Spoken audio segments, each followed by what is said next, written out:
الحمد لله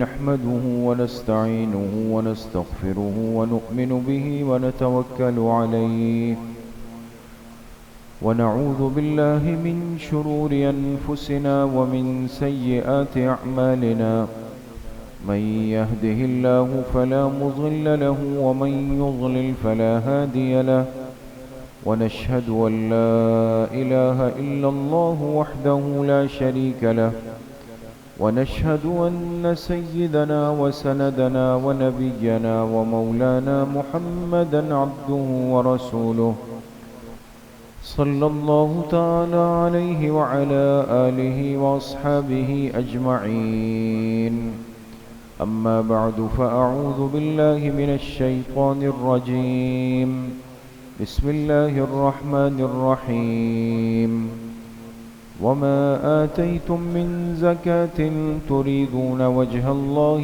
فأولئك هم المضعفون وقال رسول الله صلى الله عليه وسلم من أدى زكاة ماله فقد ذهب عنه شره صدق الله وصدق رسوله النبي الكريم ونحن على ذلك لمن الشاهدين والشاكرين والحمد لله رب العالمين. درود شریف پڑھ لیں. اللهم صل على محمد وعلى آل محمد كما صليت على إبراهيم وعلى آل إبراهيم إنك حميد مجيد. اللهم بارك على محمد وعلى آل محمد كما باركت على إبراهيم وعلى آل إبراهيم إنك حميد مجيد. میرے محترم دوستوں، بھائیوں اور بزرگوں،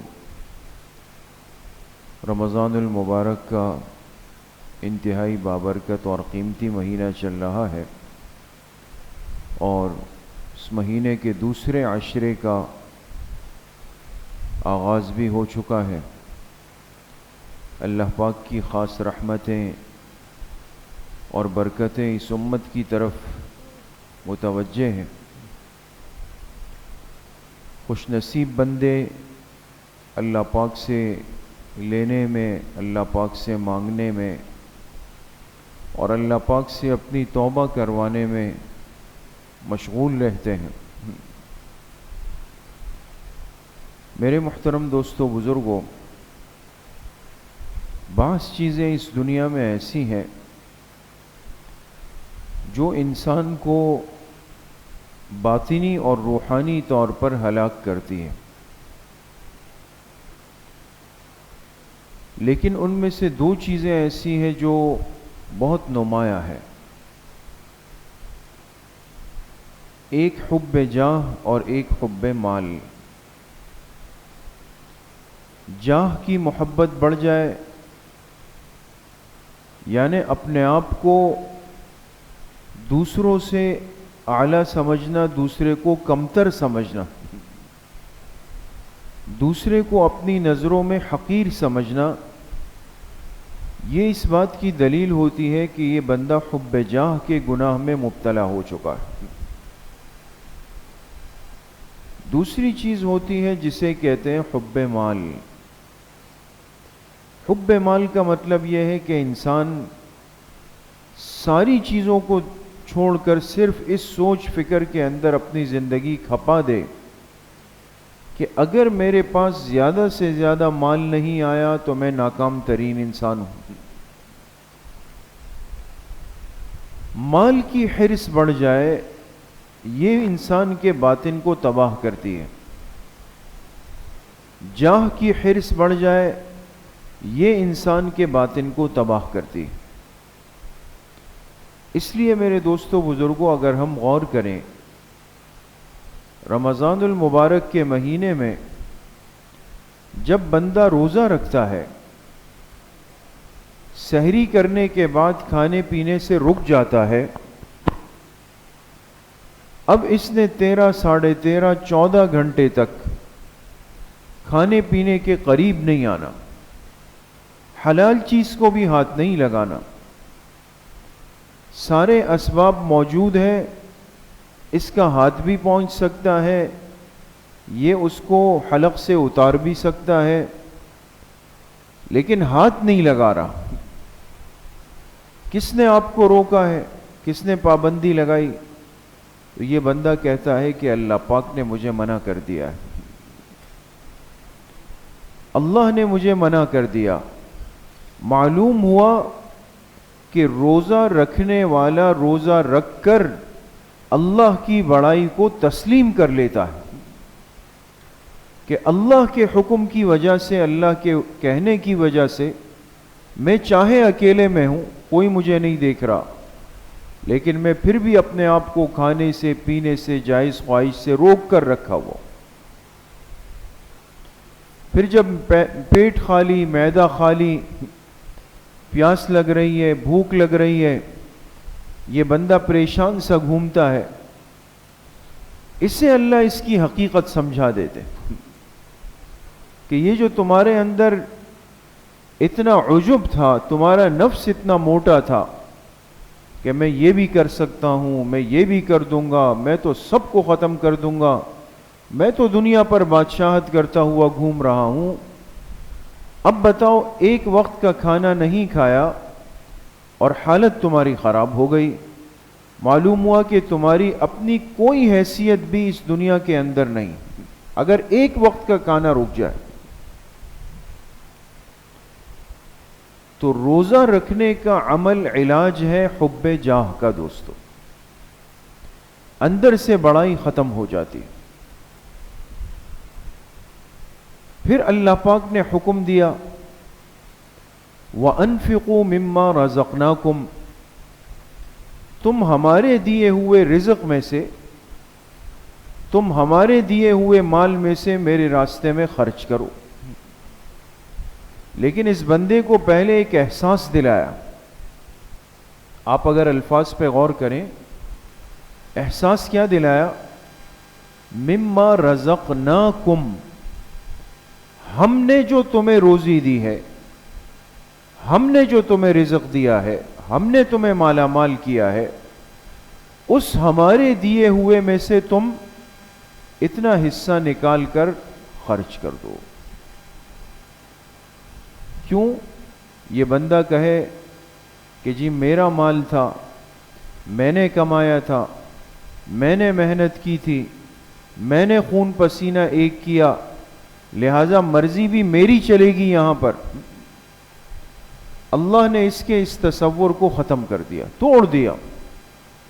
یہ تم نہیں کہہ سکتے کہ یہ اس میں تمہارا کوئی ذاتی کمال تھا، یہ رزق تو ہم نے تمہیں دیا ہے، اور اگر ہم نہ دیتے تمہیں، تم چاہے کتنا بھی زور لگا لیتے، تم حاصل نہیں کر سکتے تھے۔ اور دنیا میں دوستوں بزرگوں اس کی کتنی مثالیں، کتنی مثالیں ہیں اس کی، کتنے لوگ اس دنیا میں ایسے ہیں کہ جن کے پاس وہ ساری چیزیں، سارے اسباب، سارے مال موجود ہوتے ہیں جو دوسرے انسان کے پاس اس سے بھی کم ہے، لیکن اس کا کاروبار چل رہا ہے، عروج پر ہے، ترقی پر ہے، سب کچھ ہے۔ یہ بندہ ساری کوششیں کر رہا ہے، سارے مشورے کر رہا ہے، ساری پلاننگیں بنا رہا ہے، لیکن وہ کام بڑھ کر نہیں دے رہا، وہ آگے کی طرف نہیں چل رہا۔ اللہ پاک اس بندے کو احساس دلاتے ہیں کہ یہ کام چلانا، اس کاروبار کو عروج دینا، تمہارے پاس خریدار کو بیچنا، پھر تمہیں اپنے مال بیچنے کی سمجھ دے دینا، پھر مال وصول کرنے کے بعد اس کو محفوظ کر لینا، یہ سب ہماری عطا سے ہے۔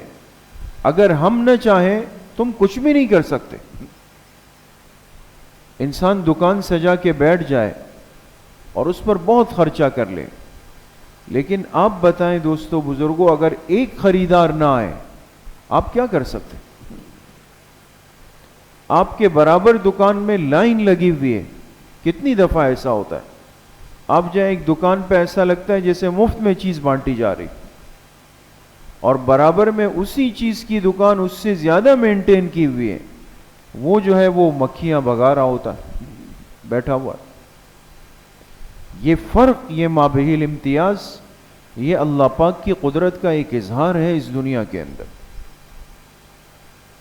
تو جس بندے کو اللہ نے مال کی نعمت دی، یہاں خطرہ ہے کہ یہ بندہ حب مال کا شکار نہ ہو جائے. ایسا نہ ہو کہ یہ مال کو اپنے دل میں اتنی جگہ دے دے کہ باقی چیزیں نیچے ہو، مال کی محبت اس کے اوپر آ جائے. اس کا علاج اللہ پاک نے دیا کہ تم اپنے مال میں 1 سال گزرنے کے بعد اپنے مال کا حساب کر لو اور اس میں سے 2.5% زکوٰۃ نکال لو، پھر اپنے ہاتھ سے لے جا کر اپنے ہی کسی مستحق مسلمان بھائی کو، چاہے تمہارا رشتہ دار ہو، چاہے پڑوسی ہو، چاہے کوئی عام غریب آبادی کا ہو، تم اپنے ہاتھ سے جا کر اس کے حوالے کر کے آ جاؤ. اس فریضے کو میرے حکم پر تم ادا کر دو. جب بندہ اپنے مال کی زکوٰۃ نکالتا ہے تو یقین کریں یہ انسان کے اندر سے مال کی محبت اور حرص نکال رہا ہوتا ہے، ایک علاج چل رہا ہوتا ہے. آج دیکھیں نا یہ حرص کیوں سوار ہے؟ انفاق کا مزاج دن بدن کم ہو رہا ہے. ہمیں لگتا ہے، ہم کہتے جی ہم تو زکوٰۃ دیتے ہیں، ہم تو اپنے سال کا حساب کر کے ہم تو زکوٰۃ دیتے ہیں. دیکھیں زکوٰۃ تو فرض ہے، ذمہ داری ہے، انسان نہ دے تو سخت پکڑ اور گرفت ہے. جیسے نماز فرض نماز ہے، ایک بندہ بولے جی میں تو 2 رکعت جمعے کی فرض پڑھ کے آیا ہوں، بھائی سنتیں پڑھی؟ نہیں جی وہ تو میں نے نہیں پڑھی. سنتیں نہیں پڑھتا، نوافل نہیں پڑھتا، تراویح نہیں پڑھتا، صرف فرض پڑھ رہا ہے. ظاہر سی بات ہے کہ یہ نماز پڑھنے والا تو شمار ہوگا، لیکن جو نماز کا ایک کمال درجہ ہے، جو نماز کی برکتیں ہیں، جو سنت کی برکات ہے، جو نوافل کی برکات ہے، اس سے اپنے آپ کو دور کرتا جا رہا ہے. وہ علاج ہو نہیں پاتا دوستو. صرف زکوٰۃ دینے کا مزاج بنا لینا کہ جی میں اپنے مال کی زکوٰۃ دیتا ہوں بس، باقی اس کے علاوہ کچھ انفاق، کچھ صدقہ، کچھ خیرات، کچھ فی سبیل اللہ، کچھ خوشی میں، کچھ کسی بھی عنوان سے کسی کو دے دینا، یہ مزاج زندگی سے ختم ہوا، جس کی وجہ سے معاشرے کے اندر حرص مال دن بدن بڑھتا چلا جا رہا. اس لیے کم سے کم درجہ یہ ہے، ماہ مبارک چل رہا ہے، جس طرح ہم روزوں کا اہتمام کرتے ہیں اور کر رہے ہیں، اسی طریقے سے ہم اپنے مال کا بھی حساب کریں. قرآن کریم میں اللہ رب العزت نے 20 مقامات پر اس فریضے کا تذکرہ بھی فرمایا، زکوٰۃ کی فرضیت کو ذکر بھی کیا، اور پھر اس کی حکمتیں، اس کے فوائد، اس کے برکات، اس کے نہ دینے کے نقصانات، سب چیزیں بیان فرمائیں. وَمَا آتَيْتُم مِّن زَكَاةٍ تُرِيدُونَ وَجْهَ اللَّهِ، فرمائے تم جو اپنے مال کی زکوٰۃ اللہ کی رضا کے لیے دو، اللہ کی رضا کے لیے، فَأُولَئِكَ هُمُ الْمُضْعِفُونَ، تو یہ سن لو، یقین کر لو کہ اللہ پاک تمہارے دیے ہوئے اس زکوٰۃ کے عوض میں مضعفون، تمہارے مال کو کئی گنا بڑھا دیں گے. زکوٰۃ سے مال کم نہیں ہوتا، یہ تو مال میں برکت کا ایک ذریعہ بن جاتا ہے اور بڑھ جاتا ہے. اسی طریقے سے فرمایا خذ من اموالہم صدقۃ تطہرہم وتزکیہم بہا، اے میرے حبیب صلی اللہ علیہ وسلم آپ ان لوگوں سے ان کے مال کی زکوٰۃ وصول فرما لیں. کیا نتیجہ ہوگا؟ فرمائے تطہرہم، اس کی وجہ سے ان کا مال پاک ہو جائے گا. پاک ہونے سے مراد دوسرے مسلمان کا حق اس میں تھا وہ باہر آ گیا، چلا گیا. وَتُزَكِّيهِمْ بِهَا، اور اس کے ذریعے سے کیا ہوگا، اس زکوٰۃ دینے والے کے دل کا، اندر کا ایک تزکیہ اور صفائی ہو جائے گی اس کی. خیر ہی خیر ہے دوستو. اسی طریقے سے قرآن کریم میں اس شخص کا تذکرہ بھی ہے کہ جو باوجود فرض ہونے کے اپنے مال کی زکوٰۃ کی ادائیگی کی فکر نہ کریں، اس سے غافل رہے. تو اللہ پاک فرماتے ہیں یوم یحمى علیہا فی نار جہنم فتکوی بہا جباہہم وجنوبہم وظہورہم ھذا ما کنزتم لانفسکم فذوقوا ما کنتم تکنزون. فرمایا جو زکوٰۃ ادا نہ کرے وہ یاد رکھے اس دن کو، یحمى علیہا فی نار جہنم، جس دن اس کے اس مال کو جہنم کی آگ میں تپایا جائے گا، گرم کیا جائے گا. پھر فتکوی بہا جباہہم وجنوبہم وظہورہم، پھر اس مال کو گرم کرنے کے بعد اس کی پیشانی پر، اس کے پہلو پر، اس کی کمر کے اوپر رکھ کر اس کو داغ دیا جائے گا، اور اس سے کہا جائے گا ھذا ما کنزتم لانفسکم، دیکھ لو آج یہ وہ مال ہے جو تم دنیا میں اپنے لیے ذخیرہ کرتے تھے، خزانہ بنا کے رکھا ہوا تھا. فذوقوا ما کنتم تکنزون، آج اپنے اس ذخیرہ کیے ہوئے مال کے عذاب کا مزہ خوب چکھ لو. اس لیے میرے محترم دوستو بزرگوں، زکوٰۃ جب تک مال کے اندر شامل رہتی ہے، مکس ہوتی ہے اس کے اندر، اور ہم نے حساب نہیں کیا، ہم نے اس کو نہیں نکالا، اس کی فکر نہیں کی، دوسرے کا حق لے کر ہم اس مال کے اندر چل رہے ہوتے ہیں، جس کی وجہ سے ہر وقت یہ مال کیا ہوتا ہے، خطرے میں ہوتا ہے. اس لیے حدیث پاک میں آپ علیہ الصلاۃ والسلام نے فرمایا من ادى زکاة مالہ فقد ذهب عنہ شرہ. کتنی وضاحت فرمائی. جس نے اپنے مال کی زکوٰۃ ادا کر دی، اس کے مال میں کے اندر کا موجود جو شر اور تکلیف تھی وہ اس سے نکل کے چلی گئی.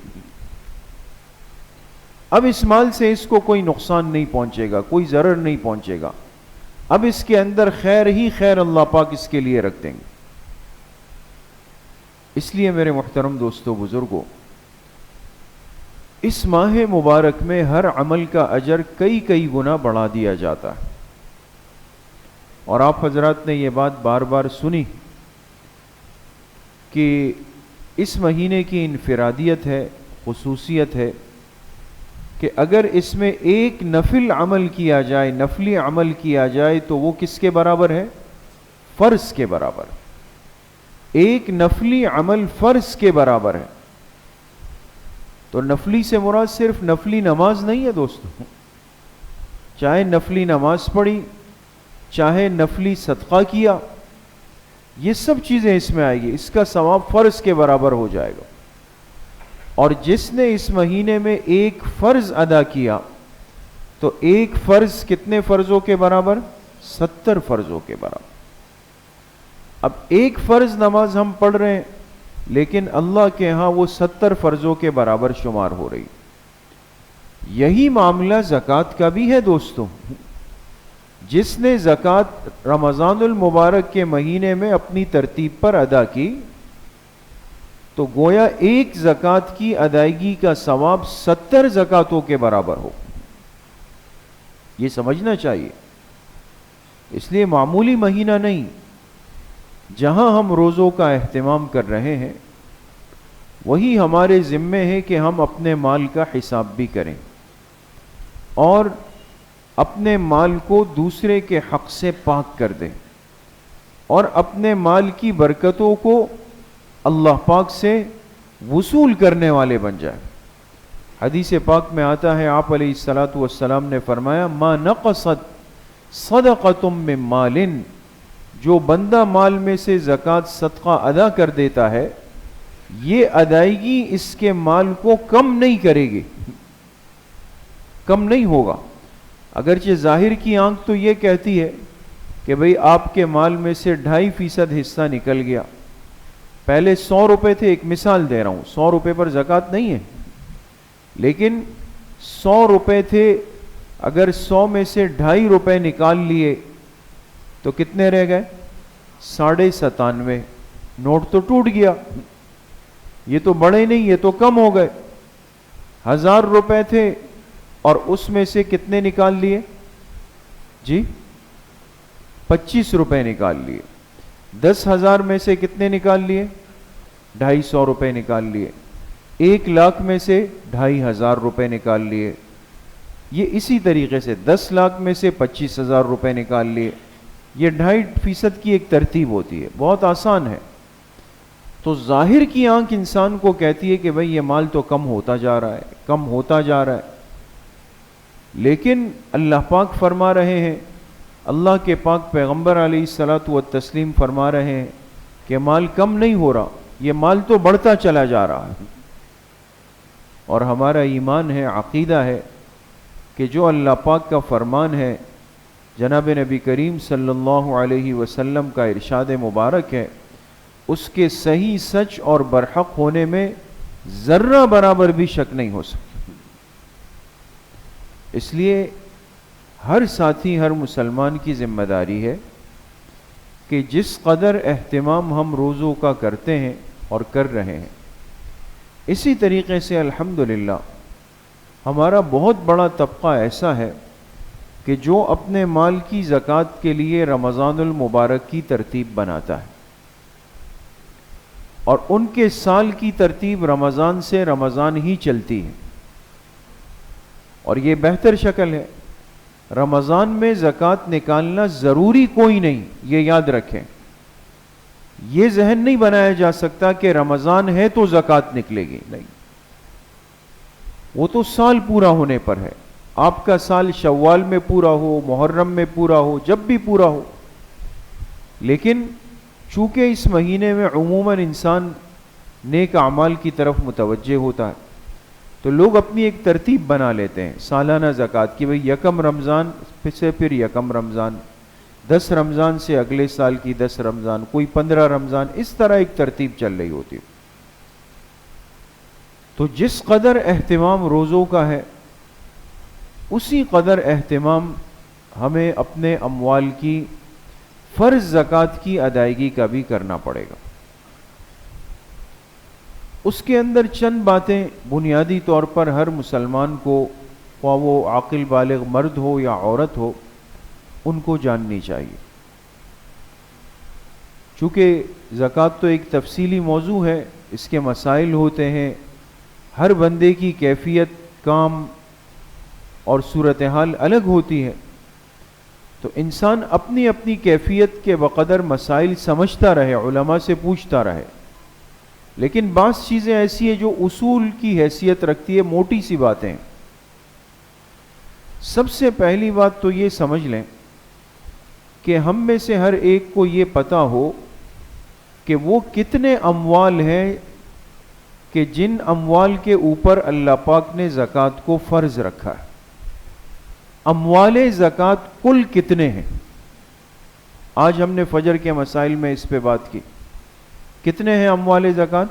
4 ہے، ماشاءاللہ، 4، یعنی 4 چیزیں، یا ان 4 میں سے کوئی 1 یا 2 یا 3 یا چاروں اگر کسی مسلمان کے پاس ہے، تو اس مسلمان کو فکر مند ہونا چاہیے کہ بھئی میرے پاس اموال زکوٰۃ میں سے 1 مال تو ہے یا 2 تو ہے، اب آیا مجھ پر زکوٰۃ ہے یا نہیں، اب یہ دوسرا سٹیپ اور مرحلہ ہوگا۔ تو وہ 4 اموال زکوٰۃ جو مشہور ہے، سونا، چاندی، نقد رقم اور سامان تجارت۔ سونا، گولڈ جس کو کہتے ہیں، عموماً یہ مستورات کے پاس زیورات ہوتے ہیں، شادی میں ان کو مل جاتے ہیں، یا جب پیسے آتے ہیں تو ان کا محبوب مشغلہ یہی ہے کہ زیورات بنانے ہیں، خریدنے ہیں۔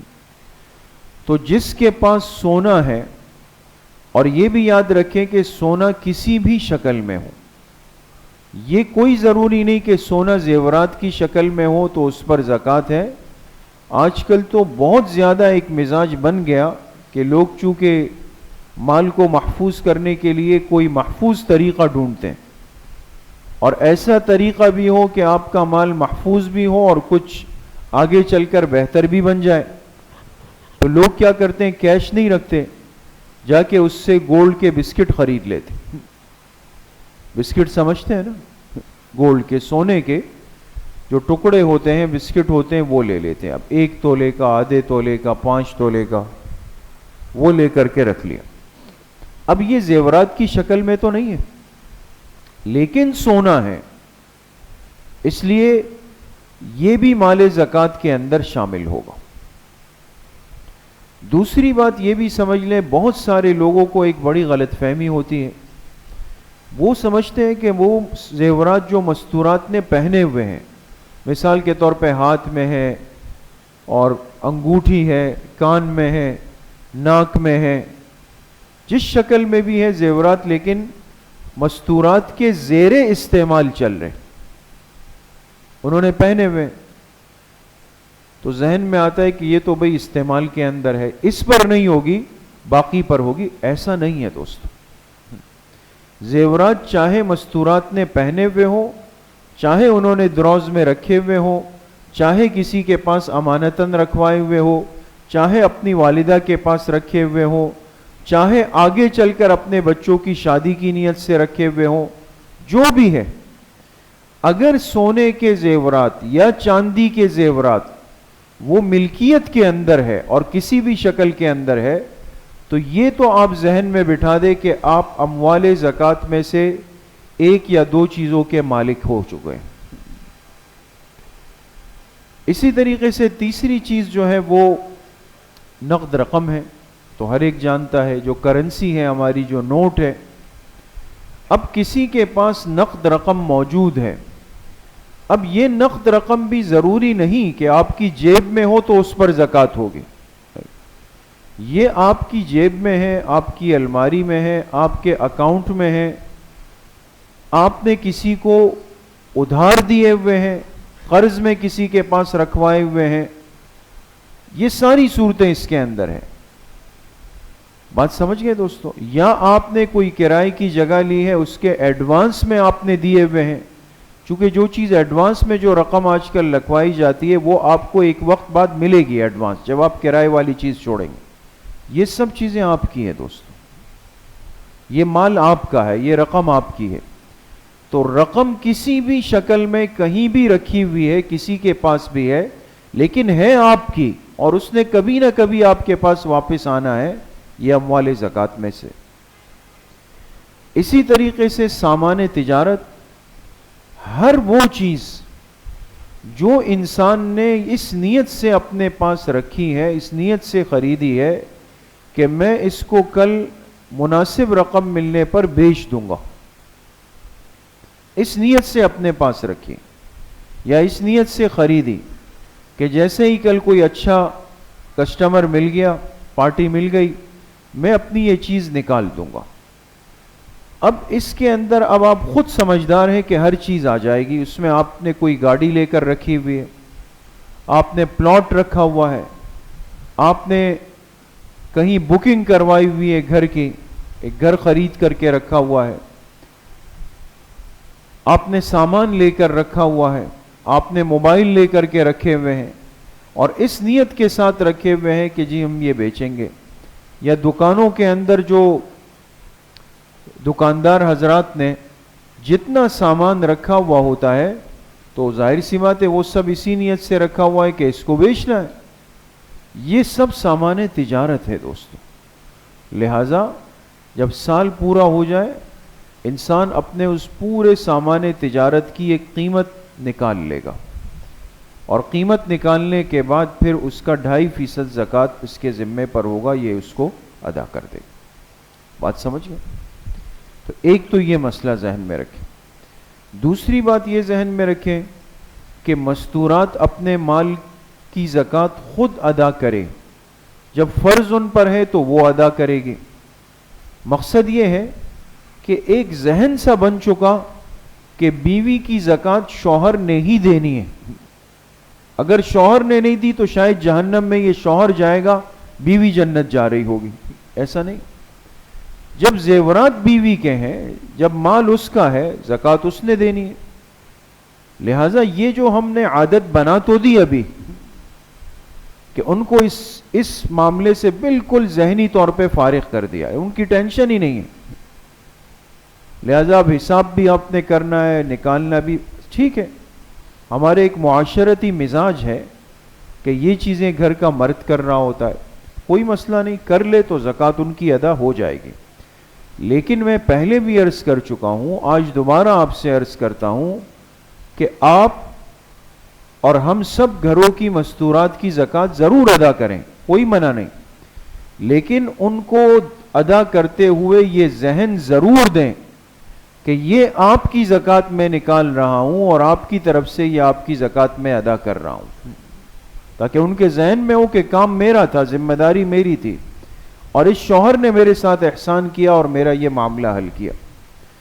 اور اس سے بہتر شکل یہ ہے کہ آپ بیوی کے مال کا بھی حساب کر لیں، زیورات کا، اور جو زکوٰۃ کی ایک اماؤنٹ سامنے آ گئی، مثال کے طور پہ 15,000 روپے. اب 15,000 روپے تو پورے 15,000 نہ دیے جائیں، ورنہ انفاق کا ہاتھ سے خرچ کرنے کا مزاج وہاں رہا ہی نہیں. بس چیز آ رہی ہے، پرس میں جا رہی ہے، آ رہی ہے، جا رہی ہے. 10,000 آپ دیں، ان کو بولے 5,000 آپ شامل کریں. 12,000 آپ دیں، ان کو بولے 3,000 آپ شامل کریں. کچھ نہ کچھ تو ذہنی عادت بنے کہ یہ کام ہم نے بھی کرنا ہے اپنی زندگی کے اندر. اور تیسری اہم بات یہ ہے کہ زکوٰۃ کی ادائیگی میں زکوٰۃ کو ادا کرنا ہے، زکوٰۃ سے جان نہیں چھوڑانی، زکوٰۃ پھینکنی نہیں ہے کہ بس جہاں چلا گیا اور جس کو دے دیا بس اس کے ہاتھ میں چلی گئی، بس اللہ قبول کرنے والے. یہ بہت بڑے دھوکے کا جملہ ہے.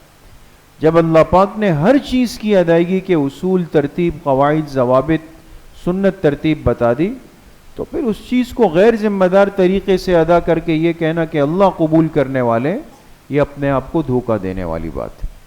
انسان صحیح مصرف تلاش کرے، خود ذمہ داری کے ساتھ جا کے اس میں اپنی زکوٰۃ کو ادا کرے. اللہ پاک مجھے بھی آپ سب کو صحیح عمل کی توفیق نصیب فرمائے. الحمدللہ رب العالمین والصلاة والسلام علیہ.